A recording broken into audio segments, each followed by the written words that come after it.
Hello guys, welcome to our YouTube channel. In today's class we are discussing second PUC English poem When You Are Old. ಇವತ್ತಿನ class ಒಳಗೆ second PUC English poem when you are old discuss ಮಾಡೋಣ. This poem was written by W.B. Yeats. ಈ ಪೋಯಮ್ನ W.B. Yeats ಅವರು ಬರೆದಿದ್ದಾರೆ. William Butler Yeats is an Irish poet and one of the greatest poets in English language in the 20th century.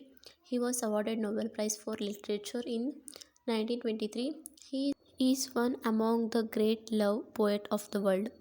W.B. Yeats ಅವ್ರದ್ದು full name William Butler ಯೇಟ್ಸ್ ಅಂತ. ಇವರು Irish ಪೊಯೆಟು ಮತ್ತು ಇವರು English ಒಳಗೆ ಪ್ರಸಿದ್ಧಿಯನ್ನು ಹೊಂದಿದಂಥ ಕವಿಯಾಗಿದ್ದಾರೆ.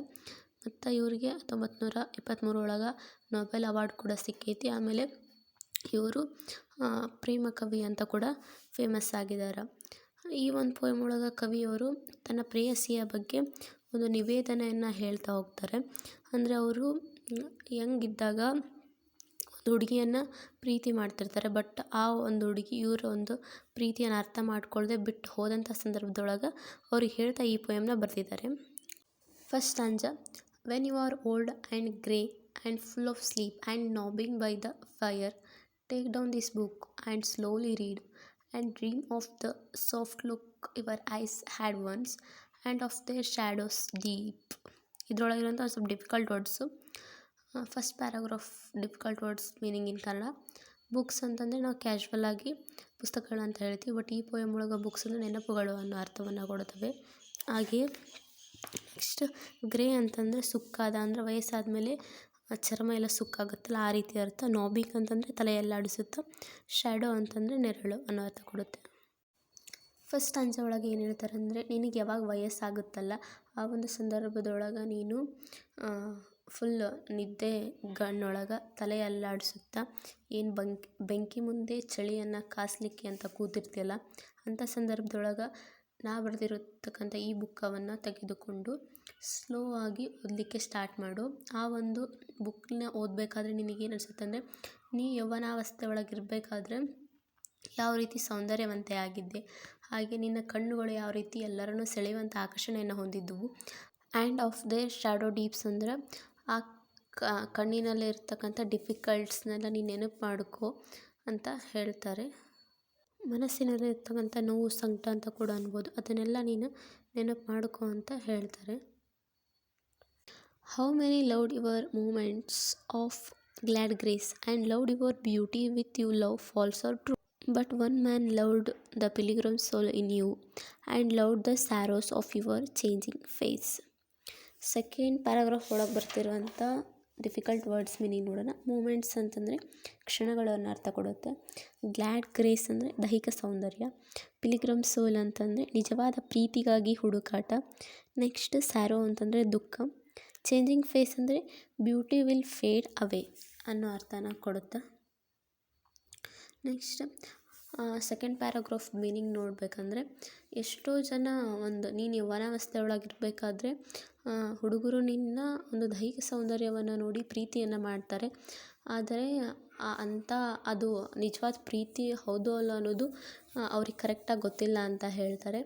ಆದರೆ ನಿನ್ನ ಸುತ್ತಮುತ್ತ ಆ ರೀತಿ ನಿನ್ನ ದೈಹಿಕ ಸೌಂದರ್ಯವನ್ನು ನೋಡಿ ಇಷ್ಟಪಡುವಂಥ ಹುಡುಗರ ಮಧ್ಯೆ ಅದರ ಮಧ್ಯದೊಳಗೆ ನಿನ್ನ ಪ್ರೀತಿಗಾಗಿ ಕಾತು ಕುಳಿತು ನಿನಗಾಗಿ ಹಾತೊರೆದು ನಿನ್ನಲ್ಲಿರುವಂತಹ ದುಃಖ, ನೋವು, ನಲಿವು, ಡಿಫಿಕಲ್ಟ್ಸ್ ಎಲ್ಲದರಲ್ಲೂ ಭಾಗಿಯಾಗಿ ನಿನ್ನನ್ನು ಪ್ರೀತಿಸುವಂತಹ ಒಬ್ಬ ವ್ಯಕ್ತಿ ನಿನಗಾಗಿ ಕಾಯ್ತಾ ಇರ್ತಾನೆ.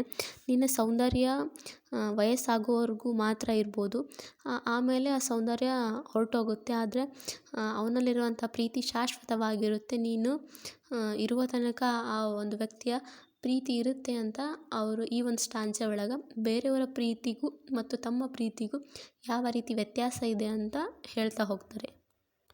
Third paragraph. And bending down besides the glowing bars murmur a little sadly how love fled and paced up on the mountains hovered and hid his face amid a crowd of stars.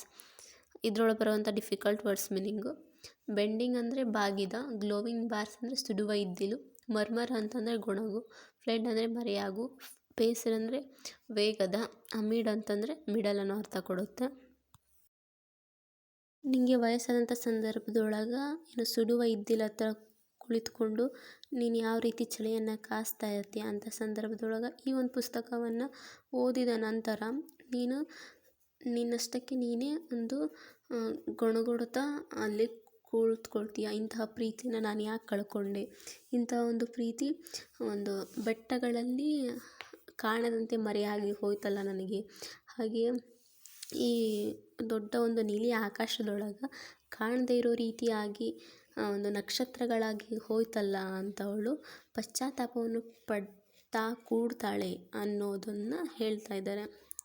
ಈ ಒಂದು total poem ಒಳಗೆ W.B. ಯೇಟ್ಸ್ ಏನು ಹೇಳ್ತಾರೆ ಅಂದರೆ, ತಾವು ಪ್ರೀತಿಸಿದಂಥ ಪ್ರೇಯಸಿಯು ತಮ್ಮನ್ನು ಬಿಟ್ಟು ಹೋದಂತಹ ಸಂದರ್ಭದೊಳಗೆ ಅವಳು ಎಂತಹ ವ್ಯಕ್ತಿಯನ್ನು ಕಳೆದುಕೊಂಡೆ ಅನ್ನೋ ಪಶ್ಚಾತ್ತಾಪದಲ್ಲಿ ವಯಸ್ಸಾದ ಮೇಲೆ ಈ ಬುಕ್ಕವನ್ನು ಓದ್ತಾಳೆ ಅಂತ ಹೇಳ್ತಾರೆ. ಇವರು ಸಾವಿರಾರು ಒಂದು ಈ ಥರ ಲವ್ ಸ್ಟೋರಿಗಳನ್ನ ಬರೆದಿದ್ದಾರೆ. ಇದಕ್ಕೆಲ್ಲ ಒಂದು ಮುಖ್ಯ ಕಾರಣನೇ ಅವರ ಪ್ರೇಯಸಿ ಅಂತ ಇಂಗ್ಲೀಷ್ ಪೋಯೆಟ್ಸ್ ಒಂದಿಷ್ಟು ಜನ ಹೇಳ್ತಾರೆ. ಇಷ್ಟು ಈ ಪೋಯಮ್ದು summary. Thank you for watching. Like, share, subscribe.